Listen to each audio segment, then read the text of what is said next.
पण काय झालं, आयुष्य कमी आहे म्हणजे. इंद्र आता इंद्राला किती आयुष्य आहे, पण तरी सुद्धा लक्ष्मी म्हणली इंद्र नाही म्हणजे आयुष्य कमी आहे, विधवा याचं संकट. जाऊ दे पुढं. 3 नंबरला होते सूर्यदेव. आता सूर्यदेव काय तेज आहे म्हणजे. एका क्षणाला लक्ष्मी पाहिल्यानंतर, त्या सूर्याला पाहिल्यानंतर ती मोहात पडली. त्या सुंदर रूप होतं, त्या मोहात पडली. पण नंतर लक्ष्मीला कळालं नाही नाही नाही म्हणले, हे सूर्य म्हणजे तापट आहे, तापट. ती गेलं तर जवळ कुठं जावं तर राग करत म्हणजे हे संसार काय कडे जायचं मापाचा दिसत नाही, हे नको म्हणले, चला जाऊ दे पुढे पुढे. 4 नंबरला होते मेघनाथ. मेघनाथ उदार आहे, उदार आहे, पाहिजे तेवढा पाऊस पडतो. आणि आता मक्याला पडत नाही, पण बागा छाटल्या लई जोरात पडतोय, लई म्हणजे लई जोरात पडतोय. सर्वांना उदार, किती पाहिजे तेवढा पाऊस पडतो. पण लक्ष्मी म्हणली नाही नाही नाही म्हणली, लहरी आहे लहरी, कधी बी पडतो. उन्हाळ्यात पडतोय, पावसाळ्यात ऊन पडते, लहरी आहे कधी बी पडते, त्याचा काय भरोसा, त्याचा काय भरोसा नाही, लहरी आहे म्हणले, जाऊ दे चला पुढे जाऊ दे. 5 नंबरला होते महादेव, देवादिदेव महादेव. तपस्वी तेजस्वी असे महादेव असणारे. कैलास राणा शिवचंद्र मोळे, फणींद्र माता मुकुटी जळाळी, कारुण्य सिंधू भगवंकारे, तुझ विघ्न शंभू मन करुण तारे. शिवभोळा चक्रवर्ती, त्याचे पाय माझे चित्ते, असे शिवभोळा असणारे भगवान महादेव 6 नंबरला उभे होते. 6 नंबरला उभे होते. पाहिल्यानंतर तेज होतं तपाचं. पण काय झालं, लक्ष्मी म्हणली तिथं गेल्यानंतर ह्याचं घर कुठं आहे, कुठं बंगला नाही, आरसीचा कुठं आहे घर, स्मशानात आहे. मग तिथं काय कलर टीव्ही मिळते का, फ्रीज एसी काय नाही, तिथं स्मशान, बस मला अंगाला स्मशानात घर आहे म्हणले, नको नको म्हणले. मग ही सगळ्यांची लाईन सोडली.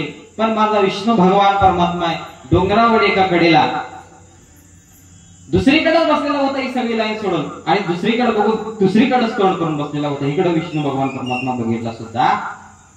विष्णू लक्ष्मीने ते पाहिलं की इकडं दानव लागले, तिकडं मला एक त्याला काढता, एक जण खूपच या हारामध्ये डोकं, एवढी याची तणावर चालला. इकडे देवांची लाईन लागली आहे, इकडे दानवांची लागलेली आहे, आणि हा बाबा तिकडे तोंड करून एकटाच बसलाय. लक्ष्मी गेली गेली गेली गेली आणि विष्णू परमात्म्याच्या गळ्यामध्ये तिने हार घातली. विचारच केला नाही, डायरेक्ट गेली आणि गळ्यामध्ये हार घातली. मग देवानं असं ओळखून बघितलं. मग देव म्हणजे, मी तुला जर पसंत असेल तर तू मला पसंत नाही. आता भोळ झाला की राव, एवढी सगळी महारथी सोडून त्या बाबापाशी आले, आणि हो बाबा म्हणतोय तर तो पसंत नाही. तर काय करायचं, कारण भगवान परमात्मा म्हणले तू माझी पसंती विचारा पाहिजे होतीस की नाही, डायरेक्ट आलीस आणि मला वाटतेस तू मला पसंत नाही, जरा पण पसंत नाही. मग लक्ष्मी म्हणले काय नाही. देव म्हणले आता काय आलोय ते आलोय, आता हार वर मला गळ्यामध्ये घातलेले आहे, पण देवा पत्नी म्हणून स्वीकारू नका, पायाची दासी म्हणून स्वीकारा. मग करुणी सर्वस्वी करुणी सेवा, अभिमान सांडून पाठवा, पाय धुवाव या दैवा पात्र झाली. म्हणून महाराज वर्णन करतात, हरी पाय लक्ष्मीचे हसी, पाय लक्ष्मीचे हसी, पाय लक्ष्मीचे हसी.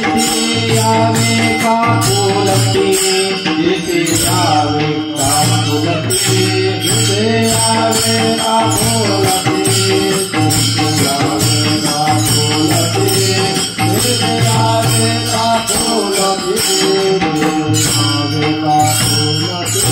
पाहिलं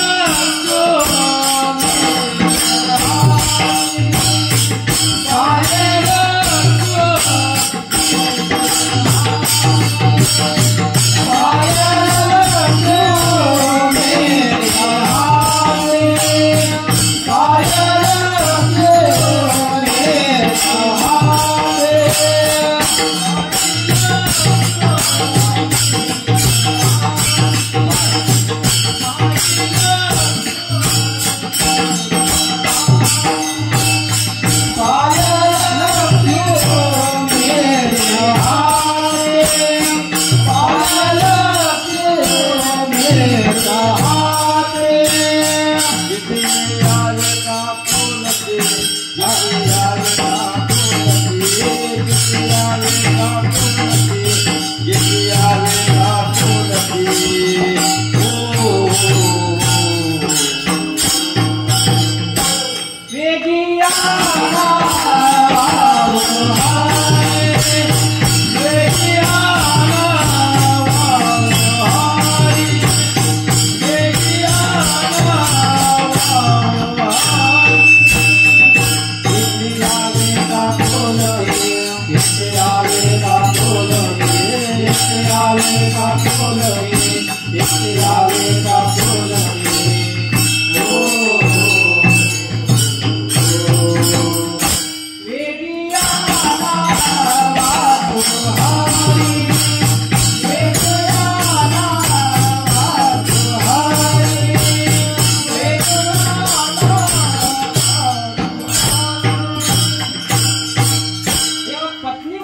स्वीकारू नका, पण पायाची दासी म्हणून स्वीकारा, म्हणून भगवान परमात्म्याचे पाय लक्ष्मीच्या हातात आहे. महाराज म्हणतात पाय लक्ष्मीचे हाती तेसे यावे काकुलती. पाय लक्ष्मीच्या हातामध्ये. मग सेवा केली सेवा केली सेवा केली, मग सर्वस्वे करून ही सेवा. अभिमान सांगून पांडवा पाय धुवाव याची देवा पात्र झाली. जेव्हा सेवा झाली मग सेवेला प्रसन्न होऊन भगवान परमात्म्याने लक्ष्मीला काय केलं, पत्नी म्हणून स्वीकारलं. म्हणून लक्ष्मी वल्लभा, तो लक्ष्मीचा पती आहे. आता दुसरं विशेषण दिलं दीनानाथ. दीनानाथ या शब्दाचा अर्थ काय? दीनानाथ या शब्दाचा अर्थ काय? गरीब आहे, ज्याचं या जगतामध्ये कोणच नाही.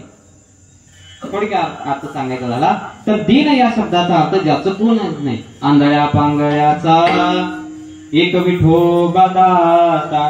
कुणाचा? ज्याचं कोणीच नाही त्याचा भगवान परमात्मा काय आहे? नाथ आहे, दीनानाथ आहे. म्हणून दीनानाथ. दुसरं विशेषण मांडलं दीनानाथ. दुसरं विशेषण वापरलं तुकोबरायने दीनानाथा. दीन म्हणलेलं आहे तुकोबरायने. दीन. आता दीनानाथा म्हटल्यानंतर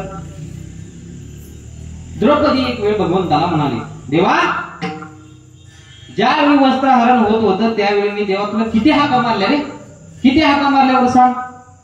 किती रडवलंस मला, किती उशीर केलास, किती उशीर बोलत होतो तरी तू आला नाही. देव म्हणले आता हिला खरं सांगितल्याशिवाय खरंच सांगायलाच पाहिजे. ऐक म्हणले सांगतो का उशीर ना आलो. ज्यावेळी त्या दुःशासनानं तुझे केसाला धरून त्या सभेमध्ये वडत आणलं, सभेमध्ये वडत आणलं, घसकटत आणलं, त्या सभेमध्ये तुला उभा केलं. वस्त्रहरण व्हायच्या टायमाला ज्यावेळी तो पदर खांद्यावरून जात होता त्यावेळी तू पहिला मला बोलवली नाही. कोणाला बोलवली? पहिला तू आपल्या 5 पतींच्याकडे बघितले, 5 पांडवांच्याकडे बघितले. माझ्या तो दुधात खाल्ले होते, मान खाली घालून गप्प असे बसले.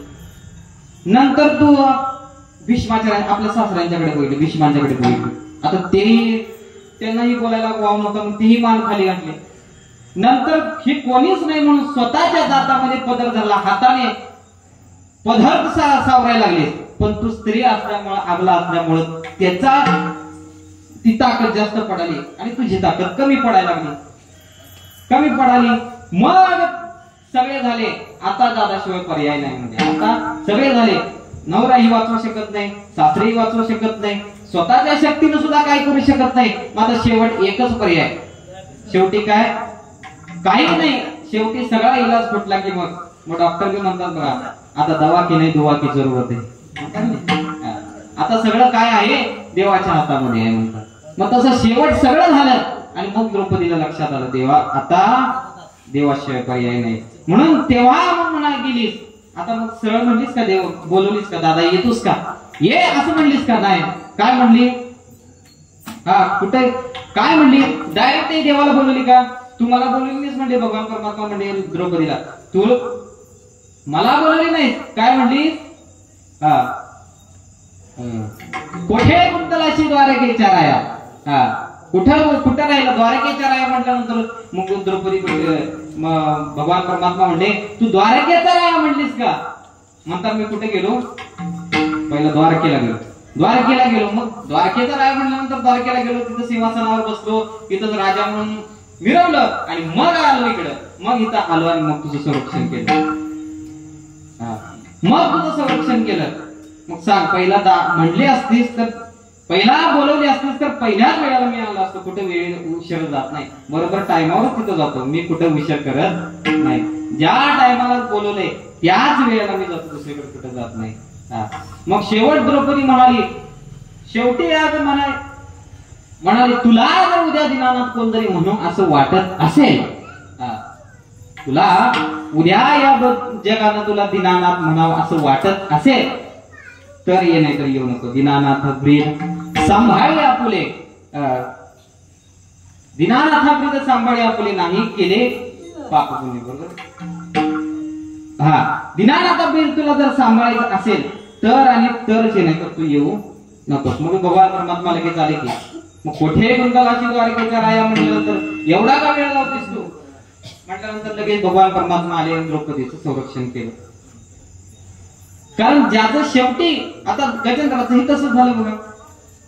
ज्यावेळी नकरानं गजेंद्राचा पाय त्या पाण्यामध्ये त्या तलावामध्ये धरला त्यावेळी सगळेजण होते, त्या गजेंद्राचे सगळे होते, बायका पोरं सगळे, नातेवाईक सगळे होते, सगळे सोंड्याला सोंड धरून वडत होते, पण तरी सुद्धा ऐकत नव्हते. ते मगर ऐकत नव्हतं. का? कारण ते मागच्या जन्मातले दोन्ही शत्रू कट्टर शत्रू होते आणि त्यामुळे त्यांचं शत्रुत्व एवढं वाईट होतं. एका पिढीची शत्रू होते त्यांचं. मग काय कच्चं होतं काय? ती नकर ते मगर पाण्यात वडायचं हत्तीला आणि हत्तीचे नातेवाईक सगळे बाहेर वडायचे. सगळे गेले. आता हळूहळू एक नातेवाईक सगळे सोडून गेले. सगळे सोडून गेले. मग गजेंद्राला वाटलं आता कोण येणार आपल्या मदतीला. मग गजेंद्र तवा ज्ञानोबराय म्हणतात तवा मग कवनाचे मायबाप, कवनाचे कनगोत, कुणीही कुणाचं नसतंय. सगळे सोडून गेले. आता शेवटी एक शिल्लक राहिलेली होती. जीवाची जीवलग बायको एकटीच राहिली शेवटला. पण ती थोडा वेळ प्रयत्न केले आणि तीही निघून गेली. मग बघता गजेंद्र डोळ्या इतका पाण्यात बुडला आणि मग आता आठवण आली आता त्याच्याशिवाय कोणी सोडवू शकत नाही. मग त्याला त्याचा धावा केला आणि मग देव आले आणि गजेंद्राला त्या हत्तीच्या तोंडातून सोडवून घेतलं. मग ते नकर म्हणाला देवाला म्हणलं. ते सोडवून घेताना विमानात बसून घेतलं गजेंद्राला आणि विमानात बसून घेऊन गेल्यानंतर वर बघितलं आणि देवाला म्हणा जा जा जा जा असं म्हणा. असं म्हणल्यावर देव तर जाते का? देव सगळ्यात हट्टी हो. जा म्हणल्यानंतर ते जाईना. ते म्हणलं थांबलं. काय आज आता त्या गजेंद्राला सोडवून घेऊन जातोस आणि मी काय केले म्हणलं, जर तुला उद्या सगळ्या जगाला ओरडून सांगतो म्हणले, तुला उद्या कोणी दिनानाथ म्हणणार नाही. का? कारण एकाला सोडतोस आणि एकाला पाण्यामध्ये तसंच पाडतोस. मग तुला दिनानाथ कोण म्हणा? दिन या शब्दाचा अर्थ ज्याला कोणी नाही, जो एकटा आहे. मग सर्वांना समान अधिकार भगवान परमात्मा देतो. नाहीतर याला जास्त याला कमी असं जर केलं तर त्याला दिनानाथ म्हणता येत नाही. मग तू जर इथून गेला तर उद्या जगाला ओरडून सांगतो म्हणले दिनानाथ तुला म्हणून घे नाही. मग त्या रावणानं तुला काय केलं होतं? रावण एवढा श्रेष्ठ रावण होता. रोज एक कमळाचं फुल व्हायचा. रोज. सर्वात पहिला भगवान महादेवाचा भक्त कोण असेल तर रावण आहे. सर्वश्रेष्ठ भक्ती होती त्याची. रोज एक कमळाचं फुल शिवलिंगावर व्हायचा. पण एक दिवस कमळाचं फुल कमी पडलं. मग काय झालं? आता पूजामध्ये खंड पडतोय म्हणून 10 त्याला डोसकी होती. 10 डोकं होती. त्या 10 शिरापैकी एक शिर कापलं आणि त्या भगवंताला अर्पण केलं कमळ म्हणून. उदार कृपाळ सांगशील जना करीजा रावणा का मारी रे नित्यानित्य पूजा क्षीर कपाळावरी तेने तुझा रे काय केले किती बडे वार सांगशील बाया. किती बडीवार सांगतो म्हणजे त्या रावणाला तुला काय केलं होतं? एवढा रावण आणि त्यांना तुला काय केलं होतं? एवढं सगळं झालं त्यांचं बोलणं झालं. मग शेवट एवढं सगळं बोलणं झालं. देवाला भरपूर काय बोलले. आता गजेंद्राला वाटलं एवढं जर झालं असतं, एवढं तर वाईट बोलले म्हणल्यावर गजेंद्राने विचार केला हे देवाला काही घेत नाही. आता हे हिथंच कुजत पडलं म्हणलं पाणी. मग थोडा वेळ थांबल्यानंतर भगवान परमात्मा हळूच गालात हसले. नकर बोले देवाचे हसू आले निंदान्वये स्तवन माझे केले दिनानाथ तात्काळ उद्धरले विश्वासनामा कौतुक. हसला भगवान परमात्मा. का? कारण हे ज्याचा कोणी दिन जो दिन आहे ज्याचं कोणीच नाही मग ते एकट्याला सोडल का? मग तो एकट्याला सोडल्यानंतर तो देव कसा? तो दिनानाथ कसा? म्हणून दोघांचाही उद्धार केला. गजेंद्राचाही उद्धार केला. गजेंद्रालाही सोडवलं आणि नकरालाही सोडवलं. म्हणून दुसरा दिनानाथा ज्याचा कोणी नाही त्याला म्हणतात दिनानाथा. दुसरा विशेषण आहे दिनानाथा. तिसरं विशेषण तुकोबारायला तिसरं विशेषण देवाला दिलं पद्मनाभा. तर पद्मनाभा म्हणजे काय? नाभी कमळ ज्याचे ब्रह्मयाचे स्थान किंवा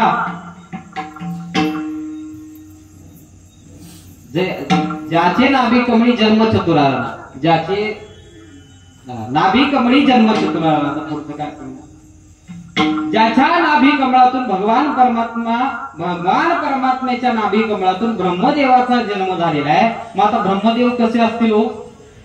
एवढे हुशार आहे अशी झेरॉक्स मशीन ब्रह्मदेव म्हणजे. कारण की आपण सगळी बनवली नाही कॉपी, ती ब्रह्मदेवाने बनवली. आता एवढा हुशार ब्रह्मदेव आहे. आपण असावी जन्मल्यापासून एक तरी माणूस पाहिला का की जे एक सारखे दिसतात, दोघांचे डोळे एकसारखे, दोघांचे चेहरा एकसारखा, दोघांचं चालणं एकसारखं, दोघांचे हावभाव एकसारखे, दोघांचं वागणं एकसारखं, असा एक तरी माणूस आपण बघितलाय का? आवळेजवळी म्हणतो आपण त्याला. एक तरी माणूस बघितलाय का आपण? नाही.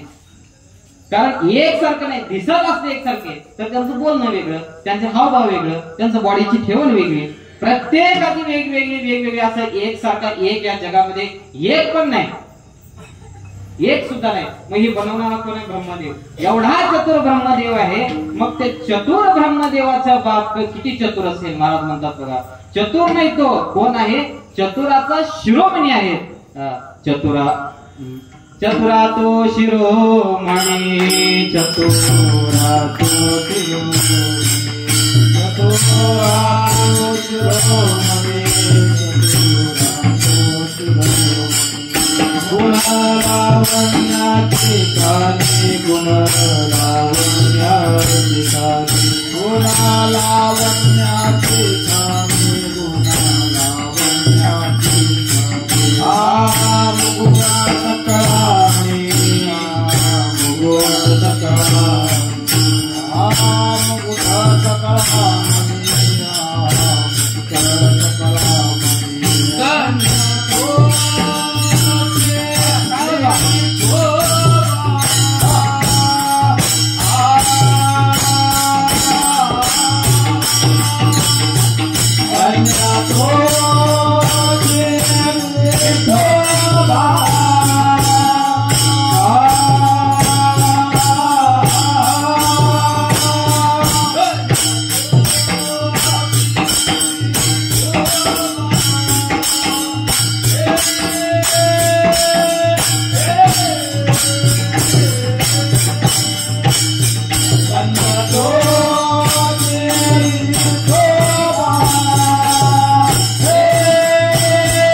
मुगुण चतुरातो शिरोमणी, गुण लावण्याची खाणे, मुगोट सगळा म्हणे, धन्य तो शिवटवा. असा चतुर भगवान परमात्म्याच्या, असा चतुर ब्रह्मदेव असणारा त्याच्या विष्णू परमात्म्याच्या नाभे कमळातून त्या ब्रह्मदेवाचा जन्म म्हणून तिसरं विशेषण दिलं पद्मनाभा. लक्ष्मी वल्लभा, दीनानाथा आणि पद्मनाभा ही तीन विशेषणं वापरली.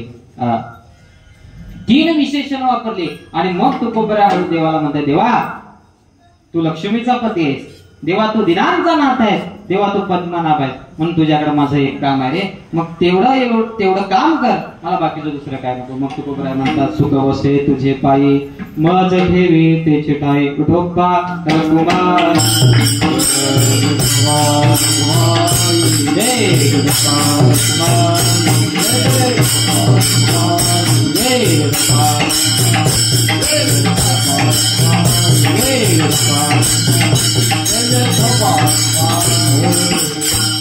तुझ्याकडे एक काम आहे. काय? सुख वसे तुझे पायी, देवा तुझ्या पायाजवळ सुख आहे, हे संतांच्या अक्षराने मला कळालेलं आहे, म्हणून देवा तुझ्या पायाजवळ मला थोडी जागा दे.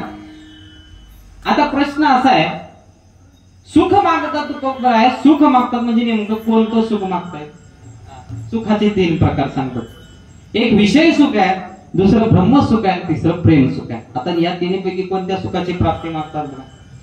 सुख मिळालं असं वाटत असेल तर कोणतं सुख पाहिजे? आता पहिलं आहे ते विषय सुख. पहिलं सुख आहे ते विषय सुख. विषय सुख म्हणजे काय? प्रपंचातलं आपलं सुख मिळणं. विषय सुख म्हणजे काय? प्रपंचातलं. आता कोणी सोन्याच्या ताटामध्ये जेवत असेल कोणतरी बघितलं तर असं की जेवायचं. सोन्याच्या ताटामध्ये कोणी जेवत असेल, कोण चांदीच्या ताटामध्ये जेवत असेल. कोण जर्मनीच्या पितळच्या ताटामध्ये जेवत असेल, कोण अल्युमिनियमच्या ताटामध्ये जेवत असेल, कोण अजूनही हातावर भाकरी घेऊन जेवत असेल. त्याला माझं विशेष म्हणजे ज्याच्या त्याच्या प्रारब्धाने मिळालेलं सुख आहे त्याला विषय सुख म्हणायचं. हा, कोण बंगल्यात राहतं, कोण पत्र्याच्या घरात राहतं, कोण अजून झोपडीत राहतं, कोण आपल्या स्पंजच्या गाडीवर झोपतं, कोण अजून जमिनीत चटई हातरून झोपतं आणि काही लोक अजून वाळवंटाला झोपतात.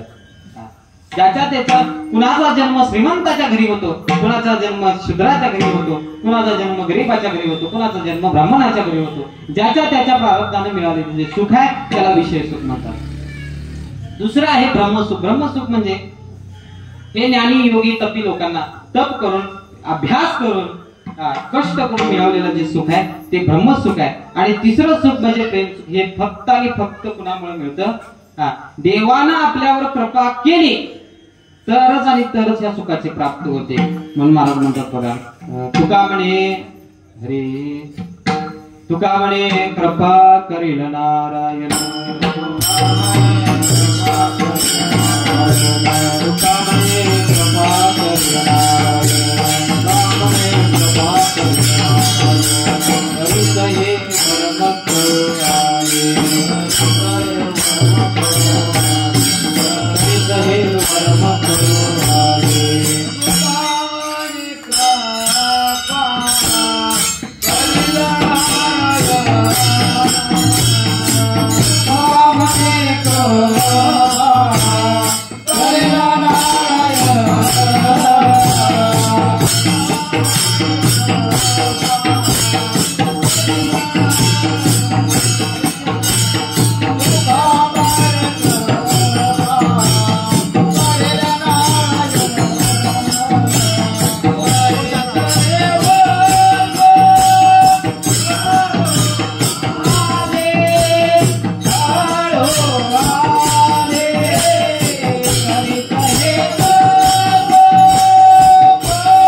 फक्त भगवान परमात्म्याची कृपा आपल्यावर झाली तर आणि तरच या सुखाची प्राप्ती होते. तुका म्हणे कृपा करील नारायण तरीच वर्म कळो आले, आत्मनिष्ठ जरी झाले जीवनमुक्त, आत्मनिष्ठ जरी झाले जीवनमुक्त. भगवान परमात्म्याची कृपा झाली तर आणि तरच सुखाची प्राप्ती होते. मग तुकोबर आहे सुख मागतात, देवाच्या पायाजवळ सुख आहे म्हणतात. मग कोणत्या सुखाची प्राप्ती करतात, सुखाची आशा करतात, तर प्रेम सुखाची आशा करतात. हे सुख जे आहे ते तुझ्या पायाजवळ थोडं सुख आहे म्हणून देवा भगवान परमात्मा तुझ्या पायाजवळ मला जागा दे. आता सुख आहे भगवान परमात्म्याची कृपा झाली तर, आता ज्ञानोबरायांना पाहिलं तर ज्ञानोबरायांच्यावर भगवान परमात्म्याची कृपा झाली. ज्ञानोबराय समाधीच्या वेळेला, आता थोडक्यामध्ये सांगतो थोड्या, समाधीच्या वेळेस ज्यावेळी समाधी द्यायची होती त्यावेळी भगवान परमात्मा मुक्काम करत आळंदीला गेले. सर्व वारकरी संप्रदाय सगळे वारकऱ्यांना घेऊन आळंदीला गेले. दशमी झाली, एकादशी झाली, एकादशीचा जागर झाला, सगळं झालं. द्वादशी झाली, द्वादशीचा खिरापत झाली आणि त्रयोदशीचा दिवस उजळला. रुक्मिणी आईचा बहिणी स्वयंपाक केला, इंद्रायणीच्या काठावरती स्वयंपाक केला. ज्ञानोबरायांना जेवायला घातलं आणि ते मग ज्ञानोबरायांना पोट भरून जेवायला घातलं आणि मग समाधीला जाण्यासाठी ज्ञानोबराय सज्ज झाले. एकीकडे भगवान परमात्मा धरतायत आणि दुसरीकडे निवृत्तीनाथ महाराजांना बोलवलं. एकाकडे भगवान परमात्मा आहे आणि एकाकडे निवृत्तीनाथ महाराज आहे. दोन्हीकडे धरले आहे. देवनिवृत्ती आणि धरिले दोन्ही कर जातो ज्ञानेश्वर समाधीशे. ज्ञानोबरांना समाधीकडे घेऊन जात आहेत. आता याच्या आधीचा पुस्तक काय पण ते आता वेळ झालेला आहे त्यामुळे फास्ट सांगतो. कृपा भगवंताची कृपा कशी होते बघ. कृपा झाल्यानंतर सुखाची प्राप्ती होते. ज्ञानोपारायणांना घेऊन दोन्ही चाललेले आहेत. निवृत्तीनाथ महाराज एकीकडे धरलेले आहेत, भगवान परमात्मा एकीकडे धरलेले आहे आणि समाधी देण्यासाठी ज्ञानोपारायणांना गेलेले आहेत. कारण समाधी देताना भगवान परमात्मा स्वतः येत आहेत समाधी देण्यासाठी. समाधी देण्यासाठी स्वतः भगवान परमात्मा येतात. कशामुळं? प्रेम सुखाची प्राप्ती झाली, भगवान परमात्म्याची कृपा झाली. म्हणतो का म्हणे कृपा करील नारायण. भगवंताची कृपा झाली तर त्या सुखाची प्राप्ती होते. मग तुकोबर आहे हेच सुख भगवंताकडे मागतात. मग देव सुखात सुख मागतात, त्याच्या पायाजवळ सुख आहे. मग सुख देवाचे पाय की कसे आहेत? सहज प्राप्त होतात का हो? महाराज म्हणतात की एक वेळ कल्पतरूची रानभर झाड होतील म्हणे. किती? कल्पतरूची अखंड रानोरान होतील झाड. समुद्रातलं अखंड सगळं पाणी काढून अमृत भरता येईल. काय? पाणी समुद्रातलं काढून पूर्ण अमृताचा समुद्र होता येईल, करता येईल. पण काय? त्याच्याही पलीकडे भगवंताचे पाय आहेत. त्याच्याही पलीकडे त्या भगवंताचे पाय आहेत. अगदी लयच जास्त पुढे जाऊन सांगायचं झालं तर मोक्षाच्या पलीकडे भगवंताचे पाय आहेत. म्हणून मग सहज मागतात. मोक्षाच्या पलीकडे सर्वात अवघड असणारा जो मोक्ष आहे त्या मोक्षाच्या पलीकडे असणारे भगवंताचे पाय आहेत. म्हणतो तुकाराम म्हणतात मज ठेवी तेची ठाई सुख वसे तुझे पायी. मज ठेवी तेची ठाई. मला सुखाची प्राप्ती होऊ दे आणि तुझ्या पायाजवळ जागा देऊ दे. माझं एवढंच देवा भगवान परमात्मा तुझ्याकडे मागणं आहे. लक्ष्मी वल्लभा दीनानाथा पद्मनाभा सुख वसे तुझे पायी. मज ठेवी तेची ठाई. लक्ष्मी वल्लभा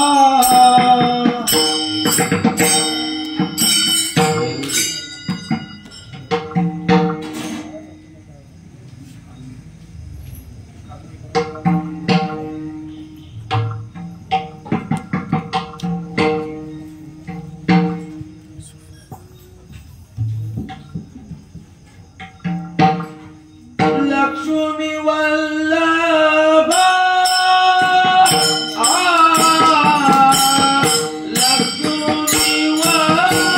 लक्ष्मी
Kumar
लक्ष्मी वल्लभा दीनानाथा पद्मनाभा सुखवसे तुझे पायी मज ठेवी तिची ठाई। हे लक्ष्मीपती, हे दीनानाथा, हे पद्मनाभा, तू लक्ष्मीचा पती आहेस, तू दीनांचा नाथ आहेस, तू ब्रह्मदेवाचा बाप आहे, म्हणून माझं एक काम कर, काय सुखवसे तुझे पायी मज ठेवी तिची ठाई। त्या ठिकाणी तुझ्या पायामध्ये सुख आहे, त्या सुखाची प्राप्ती मला होऊ दे देवा, एवढंच तू कोपऱ्या मागत। कारण एवढंच माझं मागणं एवढंच आहे, कारण मी एवढं लय मोठं मागत नाही, माझं मागणं छोटं आहे, अगदी छोट, अल्प। अल्प या शब्दाचा अर्थ लहान। माझे अल्प हे वासना। तिसऱ्या चरणामध्ये मला सांगतात माझं एवढं मोठं मागणं नाही, माझं केवढं मागणं आहे, छोटं मागणं आहे, लहान मागणं आहे, माझं काही एवढं मोठं मागणं नाही। जसं आढळपदी बाळाबाई सवीला ध्रुव शिराचा सागर उपमन्यू, त्या ध्रुव बाळाला आढळपद दिलं देवा, क्षीराचा सागर उपमन्यूला दिला, उपमन्यूने 1 वाटी दूध मागितलं, किती? 1 वाटी दूध मागितलं, तू किती दिलंस? अख्खा दुधाचा सागर दिला, क्षीराचा सागर त्या उपमन्यूला दिला। विभीषणाला सोन्याची लंका दिली, सुदामा ब्राह्मणाला अखंड काय दिली? सोन्याची नगरी दिली। सुदामा ब्राह्मण दुःखी दारिद्र्य पिढीला मुष्टी पोहे घेऊन त्याचे भेटीला गेला, शुद्ध भाव दे कुनिया गाव सोनियाचा दिला, गाव सोनियाचा दिला। आता सोन्याची नगरी दिली, मग किती मोठी दिली असेल, किती एवढं किती मोठं मागणं असेल। सुग्रीवाला किष्किंधा नगरी दिली, एवढं मोठं मागणं दिलं, पण माझं तेवढं मोठं नाही, माझं काय मागणं आहे, छोटं मागणं आहे, माझं तेवढं मागणं देवा पूर्ण कर, फक्त काय छोटं मागणं। त्या भगवान परमात्मा तुझ्या पायाजवळ सुख आहे, त्या सुखाची प्राप्ती मला होऊ दे, आणि तेवढं माझं मागणं झालं की मला दुसरं काही नको, कारण माझं मागणं छोटं आहे। उपमन्यूला क्षीराचा सागर दिला, सर्वांना भरपूर लोकांना खायला काहीतरी भरपूर दिलं, थोडं मागितलं पण भरपूर दिलं, पण देवा मला तेवढं नको, माझं काय आहे छोटं मागणं, मला थोडंच दे, तेवढं सुख तुझ्या पायामध्ये असू दे, एवढंच माझं मागणं। आता सुख पाहिजे म्हणतात तुकोबऱ्या, 3 प्रकार मी मगाशी तुम्हाला सांगितलं सुखाची, त्यातलं प्रेम सुख पाहिजे। प्रेम सुखाची प्राप्ती तुका म्हणे कृपा करील नारायण, कृपा झाली की सुखाची प्राप्ती होते, आणि ते सुख मला दे, एवढंच मागणं। मग देव म्हणले तुकोबऱ्या तुम्हाला पाहिजे, बरोबर आहे, सुख पाहिजे, सुख मागणं आहे, मान्य आहे, सुख पाहिजे, मग तुम्ही स्वतः या की तिथं, तुम्हाला माहित आहे ना संतांच्या पायामध्ये सुख, माझ्या पायामध्ये सुख आहे, संतांच्या अक्षराने तुम्हाला कळायला नाही, मग सुख आहे हे तुम्हाला कळाले, मग स्वतः या की तुम्ही, आणि मग त्या सुखाचा आनंद घ्या। तुकोबऱ्या म्हणले देवा तेवढं असतं तर मला, मग मी तुला इथं पण कशाला आलो असतो, तिथं बसून सुखाचा आनंद घेतला असता की, कारण तुझ्यापर्यंत येण्यासाठी काय आहे, प्रारब्धाचे भोग मला आडवे येत आहेत। तुका म्हणे भोगी, शेवटच्या मला सांगतात तुका म्हणे भोगी, माझ्या जीवनामध्ये काय आहे, भोग आहे, मग ते भोग मिटवायचे झाले तर फक्त काय, एका सद्गुरू वाचून या, फक्त काय तुझ्याशिवाय दुसरं कोणी सोडवू शकत नाही, या मायाजाळातून कोणी सोडवू शकत नाही। माता पिता बंधू भगिनी कोणी न पवती निर्वाणी, किंवा कोणी धनदारा पुत्रजन बंधू सोयरे कुछ हे सगळं खोट आहे. फक्त काय आहे जगत हे काय आहे लटक आहे म्हणतात मला, लटक आहे. आणि फक्त भगवान परमात्मा एक आहे सत्य आहे. सत्य तो विठ्ठला कागा दाविला जगदाकार पिंदा सत्य म्हणलंय भगवान परमात्मा. कारण सत्य साच खरे भगवान परमात्मा सत्यही आहे आणि त्याचं नाम सुद्धा सत्य आहे, खरं आहे आणि बरं आहे. असा भगवान परमात्मा दुःखातून निवृत्त करतो. मग भोगातून यातून सुटका करावी. आता कसं आहे एखाद्या माणसाला फाशीची शिक्षा झाली, त्याला सगळं तालुक्याच्या कार्यालयामध्ये जिल्ह्याच्या कार्यालयामध्ये त्याला फाशीची शिक्षा झाली. सर्वांनी शिक्षा ठोठावली म्हणजे सगळ्यांनी मान्य केलं. त्या कागदावरती सगळ्यांनी सही केली की ह्याला फाशीची शिक्षा दिली पाहिजे. सगळ्यांचा मंजूर झाला. पण शेवटी काय झालं असं एक खातं आहे आपल्या इथे राष्ट्रपती खातं. सगळ्यांचा जरी होकार असला आणि त्या समोरच्या व्यक्तीचा आपल्याला बघून समोरचा व्यक्ती पाहून त्याचा स्वभाव पाहून त्याचं वर्तणूक पाहून राष्ट्रपतीला जर दया आली तर वरून आलेले जेवढे काही शिक्के आहेत त्या आरोपीच्या नावावर पडलेले ते सगळे शिक्के काय होतात त्यांचं काही चालत नाही, तिथं थांबतात. कुणामुळे राष्ट्रपती. मग राष्ट्रपतीने जर ठरवलं तर ह्याला फाशीची शिक्षा द्यायची नाही, कॅन्सल करायचं. त्यांनी ठरवलं तर ते होऊ शकतं. कारण कशासाठी त्यांनी ठरवलं तरी होऊ शकतं. तसं भगवान परमात्म्यानं जर ठरवलं, भगवान परमात्म्याची कृपा झाली, भगवान परमात्मानं समोर आला, त्याचा स्पर्श झाला की काय होतात या पिढातून नष्ट होतं, नाही होतात, या भोगातून नाही होत. म्हणजे या प्रारब्धाच्या भोगातून सुटका होते. या प्रारब्धाचे भोग आपल्याला काय करतात प्रारब्धाच्या भोगातून सुटून जातात. कधी भगवान परमात्म्याची आपल्याला जर कृपा झाली तर. विठोबा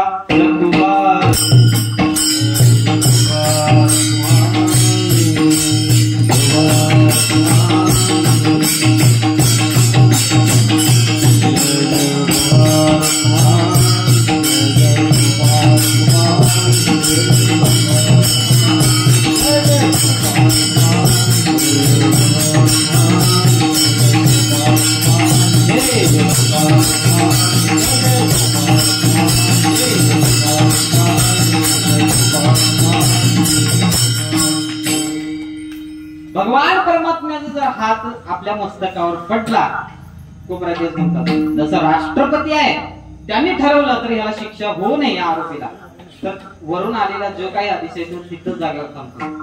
तसं भगवान परमात्मा जर आले तर त्या पिढ्यातून नष्ट केलं. तुकोबराय म्हणतात देवा त्या प्रारब्ध भोगातून मला सुटका होत नाही, माझ्या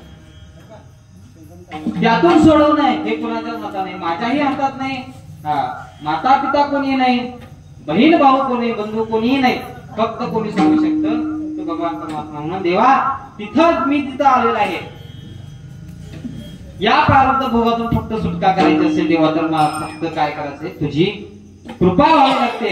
मग तुकोबराय देव म्हणले तुकोबराय ना तर तुम्ही या, तुकोबराय म्हणले नाही कारण माझी प्रारब्ध भोग मला आडवे येत आहे. म्हणून तुका म्हणे भोगी पिढा गेले धाव वेगी, ती प्रारब्ध भोग मला पिढा करतायत, त्यामुळे तू काय कर धाव वेगी, धाव दे देवा आणि मला तुझ्या पायाजवळ काय दे जागा दे. तुझ्या पायाजवळ सुख आहे हे मला कळालेलं आहे. त्यामुळे थोडस माझं छोटं मागणं आहे, माझं छोटं मागणं, माझं एवढं मोठं मागणं नाही, माझं फक्त छोटं मागणं आहे. फक्त माझे प्रारब्ध भोग मला तिथं अडवत तुझ्यापर्यंत येऊ देत नाही. त्यामुळे काय कर धाव वेगी, सुख वसे तुझे पायी, मज ठेवी त्याची ठाई. हा दादा येता अवकाश. अभंगावरती थोडासा चिंतन करण्याचा प्रयत्न केलेला आहे. अभंग तसा मागणीपर सुद्धा आहे आणि भगवंताचं नामाचं म्हणजे नाम सांगणार सुद्धा आहे. म्हणजे भगवान परमात्मा अनंत रूपी अनंत विषय देखील आम्ही त्याची असं म्हणतात महाराज. भगवान परमात्म्याला अनंत नाव आहे, जसं श्री अनंता, मधुसूदना, पद्मनाभा, नारायणा अनेक नावं आहेत. तसं भगवान तुकोबरायने ह्या 3 विशेष नाव सुद्धा देवाला दिलं. कारण भगवान परमात्मा लक्ष्मीपती आहे, भगवान परमात्मा दीनानाथ आहे, भगवान परमात्मा पद्मनाभ आहे. मग एवढा मोठा भगवान परमात्म्याचा अधिकार आहे. मग अधिकार असेलच त्याच्याकडेच मागावं म्हणतो. 3 गोष्टीचा कारण भगवान परमात्मा 6 गुणांनी युक्त आहे. किती? यशस्वी, औदार्य, ज्ञान, वैराग्य, ऐश्वर्य हे 6 गुणवरी वस्ती जे असा 6 गुणांनी युक्त आहे. मग त्या भगवान परमात्म्याकडे सहज काही मिळू शकतं. कारण तो उदारातला उदार आहे. उदार तू हरी ऐसे करते चराचरी, किंवा उदारातला उदार ऐसा तू समर्थ ब्रह्मांडाचा धनी. तू उदार असल्यामुळं तुझ्याकडे हक्कानं भगवान परमात्मा मी तुझ्याकडे मागणी करतोय आणि तेवढी मागणी माझी पूर्ण कर. कारण प्रारब्धाची भोग मला येऊ देत नाही आणि तू तेवढी माझ्यावर कृपा कर. तुका म्हणे भोगी पिडा गेली दाव वेगी, सुख बसे तुझे पायी मज ठेवी तेची ठाई. झालेली सेवा सर्व सेवेकून आबांच्या चरणी ज्ञानोपराया तुकोपराया पंढरीशी भगवान परमात्म्याच्या चरणी समर्पित करतो. तुम्ही सर्व संत मायबा विनय करी बाबा आहेत मृदंगाकडे गायनाकडे तुम्ही श्रोते वर्ग सर्वांच्या चरणी एकदा सेवा समर्पित करतो. बोलता बोलता एखादा चुकीचा शब्द माझ्या मुखातून गेला असेल तर पायाच्या प्रसादे काही बोलिलो विनोदे माझा क्षमा करणे संतीन भूतयुक्ते.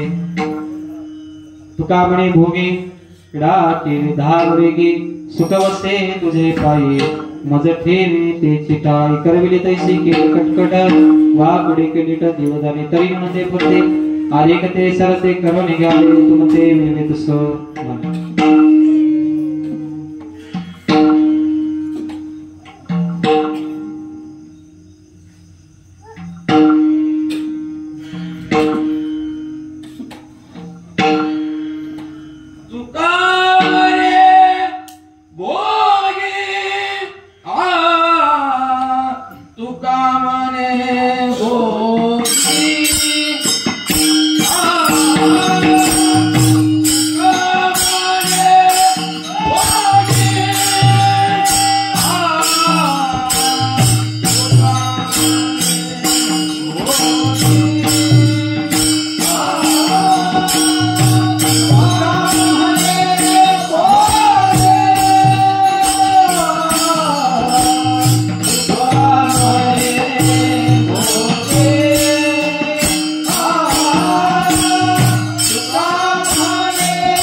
Shiva